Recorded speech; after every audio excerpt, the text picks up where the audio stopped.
Welcome to Berlin Film Festival. We are very excited to be here. We're going to see a lot of competition movies.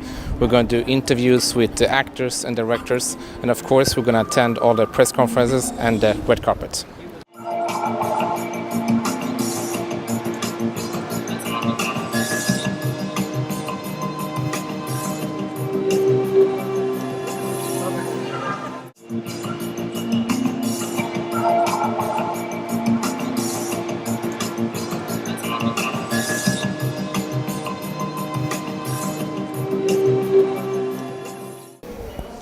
Now we're inside the press conference room, and really soon the movie Outstealing Horses has his press conference, and it's with the director Hans-Petter Moland, and it's you find actors like Stellan Skarsgård in the movie.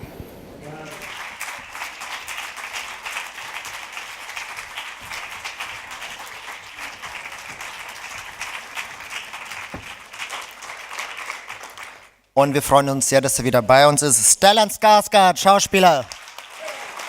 Wow!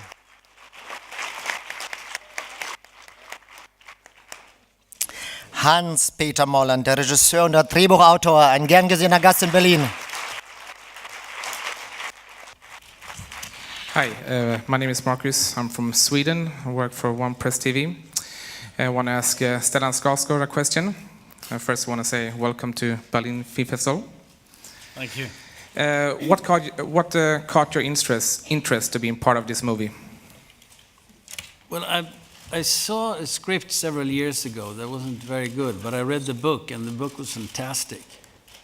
And then different people were working on it for several years, and suddenly Hans-Petter, whom I've been working with several times before, wrote a script that for the first time got close to the very soul of the book, and that was not just relating what was happening in the book. And I thought that Hans-Petter, I'm very much a city boy, and Hans-Petter is the man of the wilderness. He's the one who drags me out in the snow in minus 30 degrees in film after film, and he loves it. And he loves the Norwegian nature. So I thought that he would be the man to find the poetry in this book, which in some ways gives you, you think of Hamsun's Pan and that kind of nature presence when you read the book. And I knew that Hans-Petter could do it. But I also wanted to play with Hans-Petter again, because we get along even if it's cold.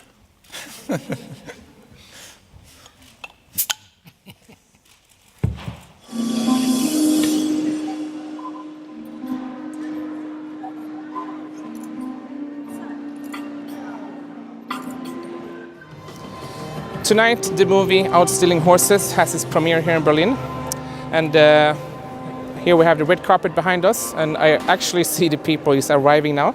So now we're gonna go and get some interviews.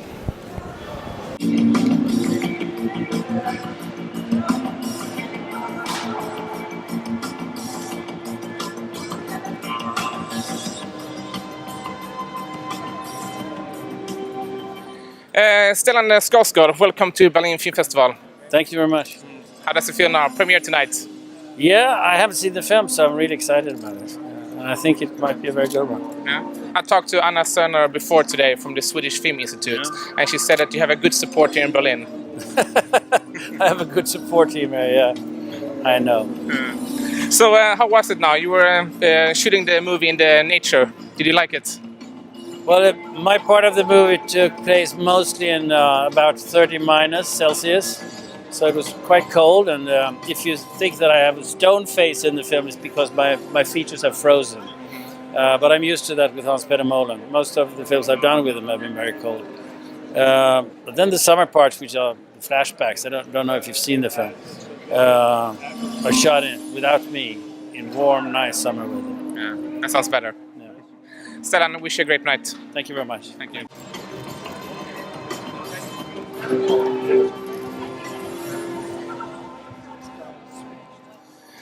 Now I'm standing here with Hans-Petter Moland, that's the director of the movie. Welcome. Thank you. How does it feel now? Finally premiere? It's been a long road that's finally come to fruition. It's terrific and, of course, very exciting. What do you feel when they call up and tell you you're going to be in Berlin? It's one of the greatest Christmas presents you can get, especially as a director.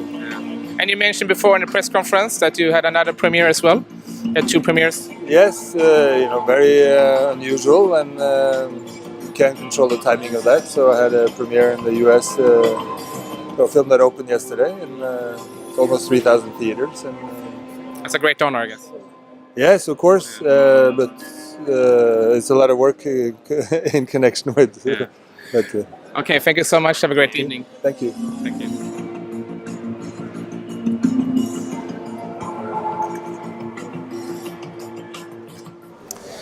Now we're inside the hotel room in Berlin, and we're very excited today. We're going to meet Stellan Skarsgård on a one-on-one interview, and he's part of the movie Outstealing Horses, and we're also going to do an interview with the director, Hans-Petter Moland. You have been to Berlin before. Does it feel good to be back? It's always good. I mean, I was here '82 the first time, and it was my first film festival ever, and it was also the first good film I made. Mm-hmm. So it was the beginning of something. Mm. And yesterday, when I met you briefly on the red carpet during the premiere of the movie, you mentioned for me that you haven't seen the movie yet. It was the first time yesterday. So how was your reaction yesterday after seeing the movie? Relief. No, I don't like watching myself. So it's always painful to watch yourself. But I saw that the film was very good, and that makes me happy. Mm-hmm. So was the editing as you expected? Yeah, well, I don't think in those terms really. It had the poetry and the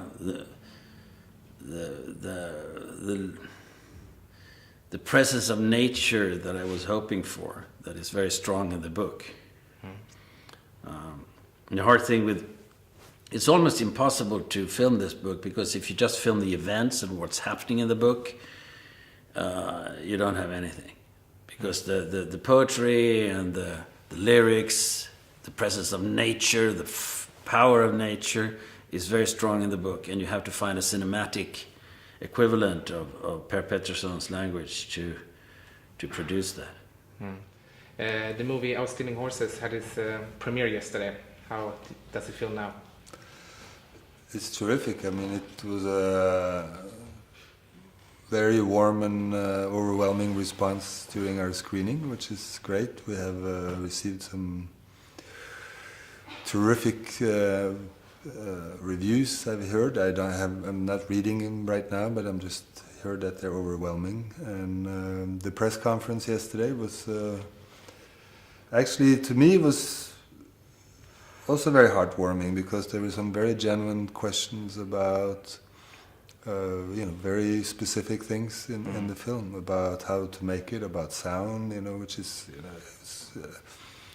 it's interesting to be asked by knowledgeable journalists about stuff like that.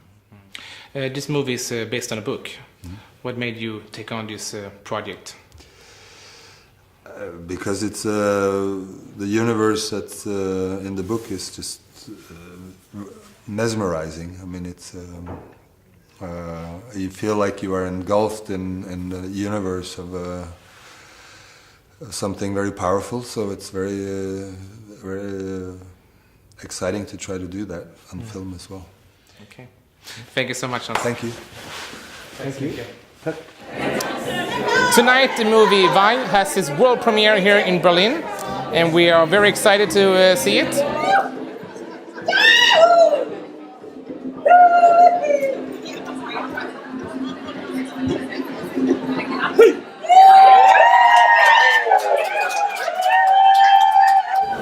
Now I'm standing here with Offa, that's one of the directors of the movie Vine. It's great. And can you tell us more about it? It's interesting. You're 8 directors in the movie.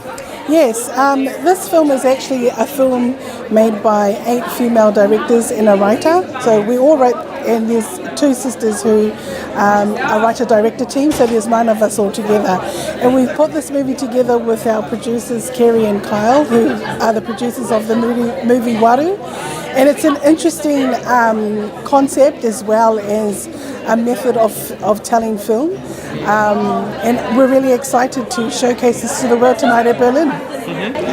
Thank you so much and good luck. Thank you very much. Thank you. Now we're back here in the press conference room, and the next movie that's going to come up soon is The Operative, and it's directed by Yuval Adlo, and we find actors like Diane Kruger.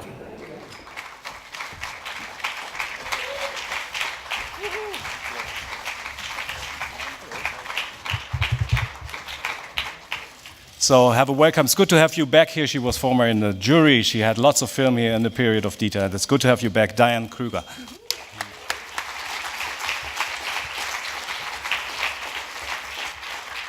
And it's great to have you here for the first time, I guess. Yuval Adler, please have a welcome. The director.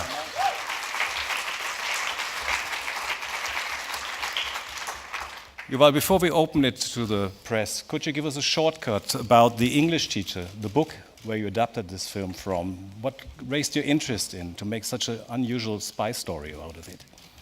The book I read 2 years ago, and there was something about, it was written by a guy who was in Mossad, who was in the Army Intelligence in Mossad, and he, Yiftach, is he here, by the way? No. And he, is he? No, it's just a question. And there was something very unusual about the book, that it kind of explored the life of a spy in the first person point of view, like to really get into this world and to what it is to adopt an identity and live it.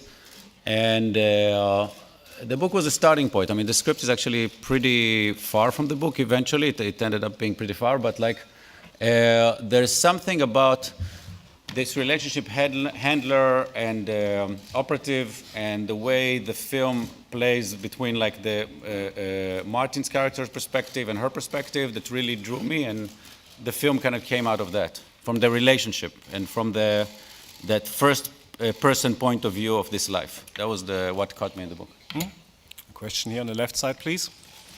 In the back. Yes. Hi, my name is Marcus, work for Onepress TV. I want to ask Diane Kruger, how did you come in contact with this project from the first time, and what were your thoughts when you were looking at the script?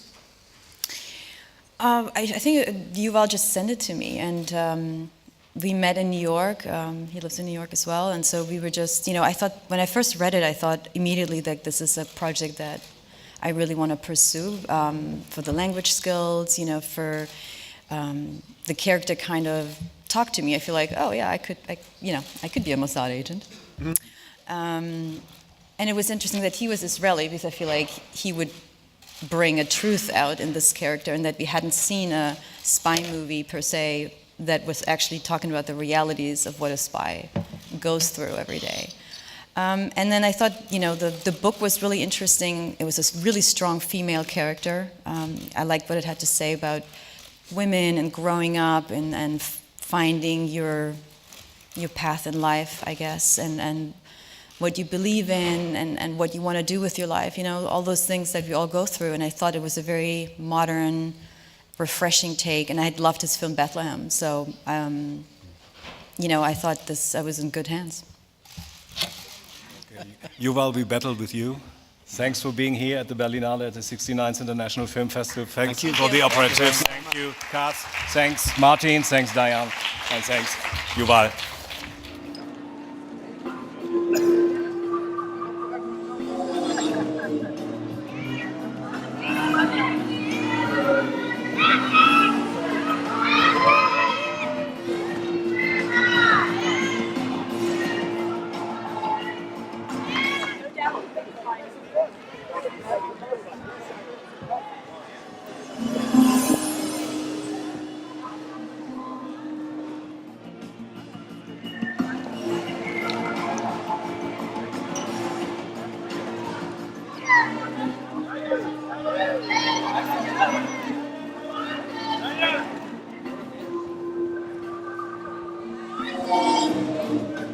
Welcome to Berlin Film Festival. Vielen Dank. How does it feel to be here? Great, and Yeah. not cold. Can you feel the atmosphere here? Yes. Look, it's my first rodeo, as they say. Yeah. So I really enjoy it. It's like I take selfies like an idiot. I've never done that. So tell us, what should the audience expect tonight from the movie? hopefully, they should enjoy great performances in an interesting espionage story that shows espionage and kind of the life a spy leads in a different way than you usually see it. It's not a film about it's not a Jason Bourne film. It's a much more psychological film, a much more interior, much more the stuff that's happened with the character is slower build, in more interior, more subtle, and I hope people would like it. Yeah. I wish you a good evening then. Thank you very much. Thank you.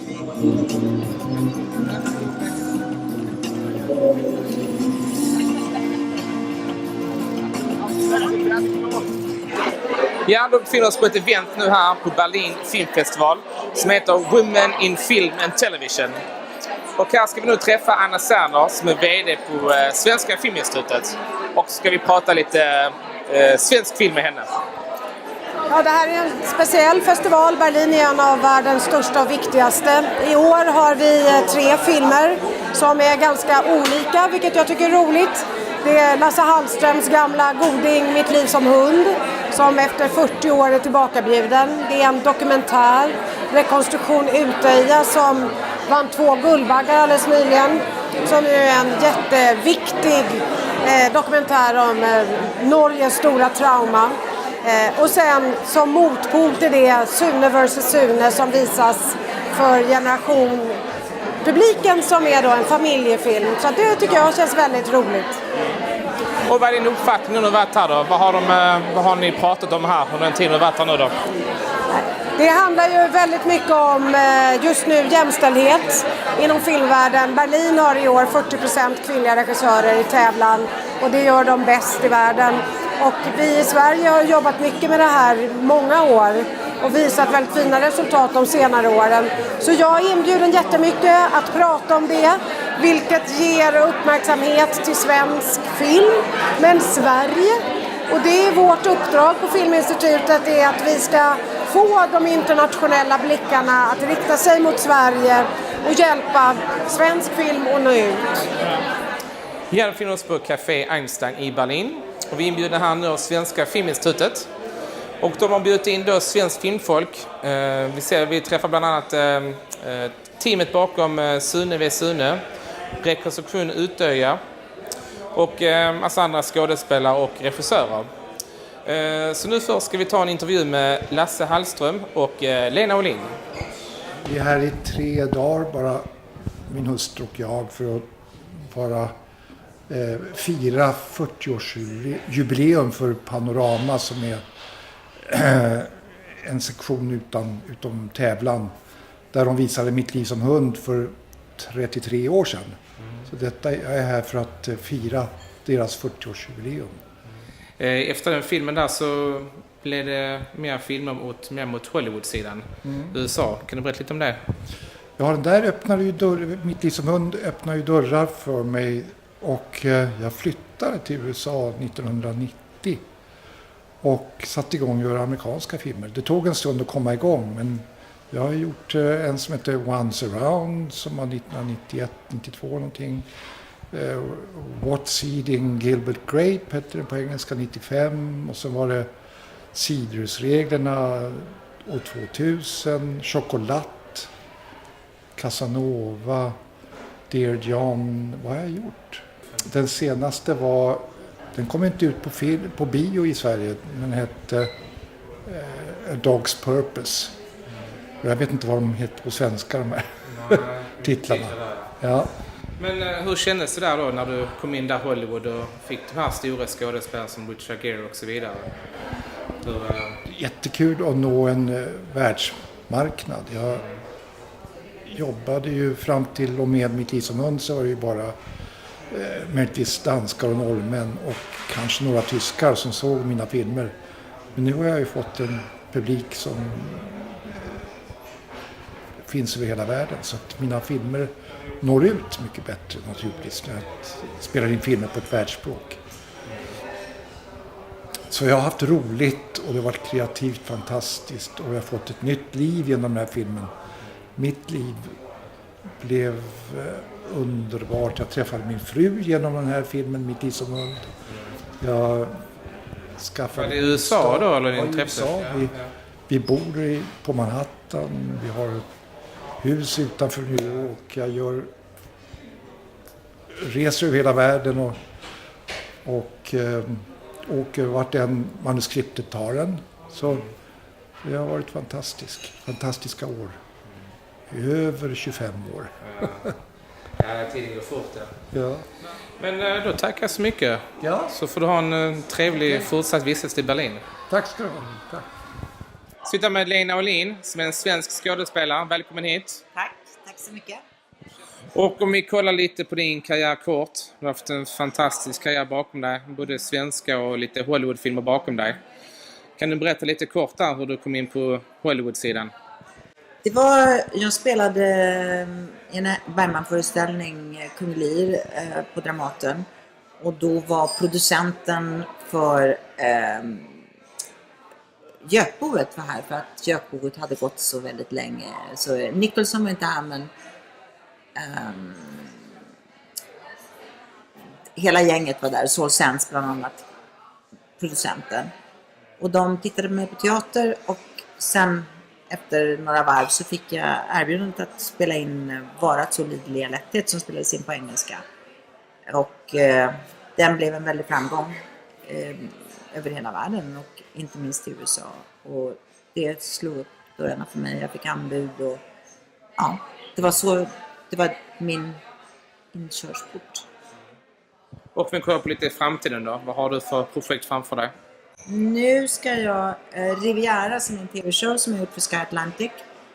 Säsong 2 har vi gjort klart precis och den kommer att launchas här i Europa i maj, tror jag.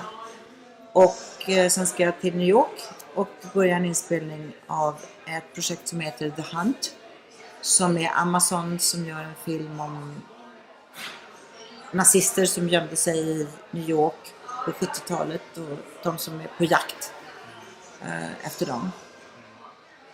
Spännande. Ja, det är ett fantastiskt roligt projekt som, ja, det ska bli jätteroligt.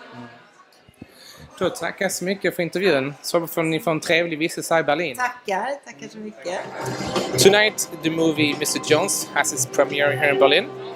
And we're very excited and hopefully going to take a few words with Peter Sarsgaard.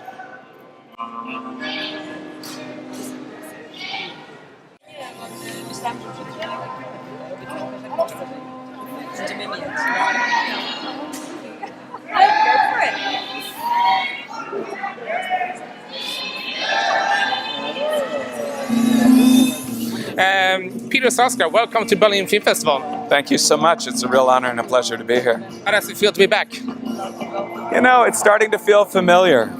Yeah. So the movie has finally premiered tonight. What are your feelings?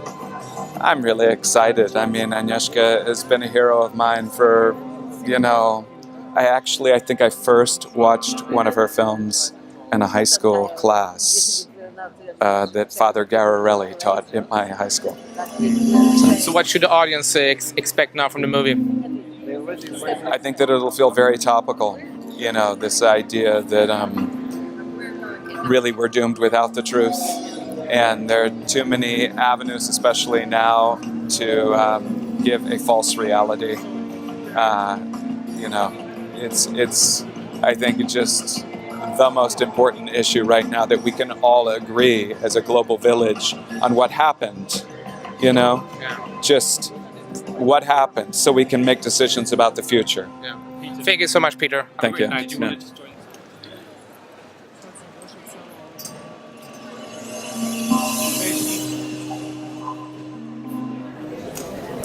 Now we're at the press conference room, and soon we're going to meet the team behind the movie Vice, and we're going to meet the director Adam McKay and the main actor Christian Bale.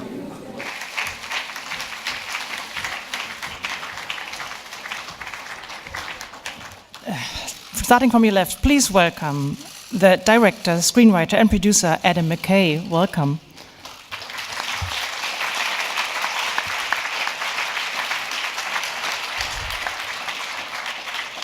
And the wonderful actor who played Dick Cheney, Christian Bale.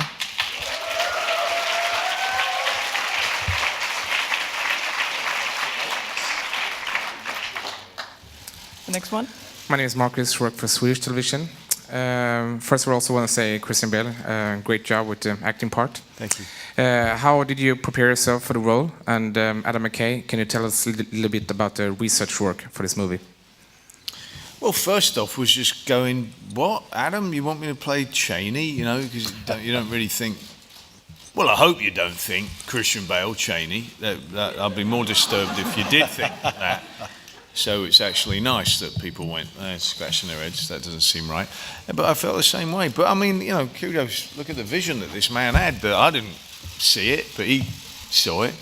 And we just said, all right, you know, give me a bit of time to do a bit of research and start doing some of the, gaining some of the weight and doing some of the prosthetics and whatnot, and just seeing if I could get into that. And then you know, got handed on a silver platter, this incredible script, incredible character, director, crew, castmates, everything like that. And, you know, he knew, just much like Cheney, you know, the symbolism of the fishing. He was fishing and he knew I would get hooked to it.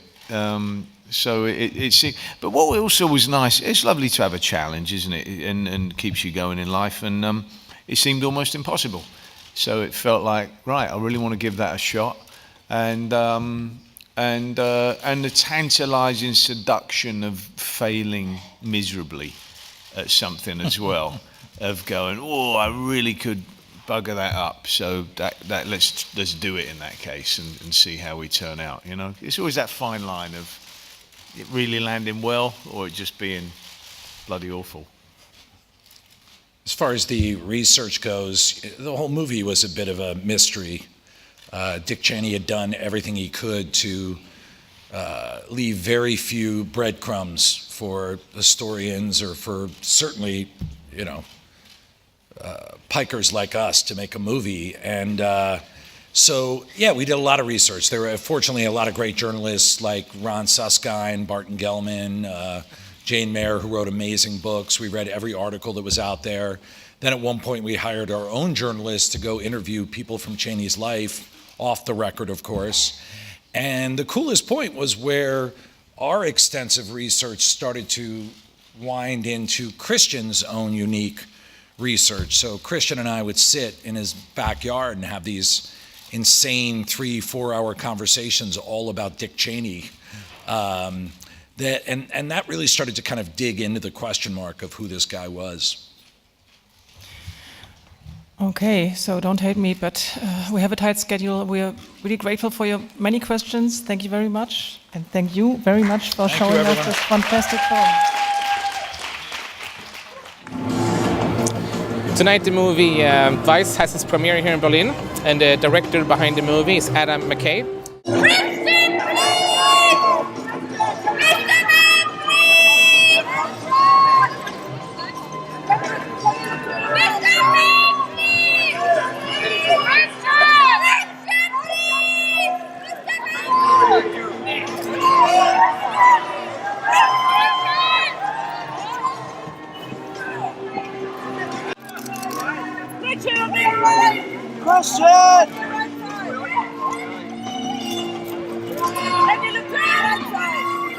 So you were kind of the coach of the accent at the same time, because unfortunately in Turkey we can be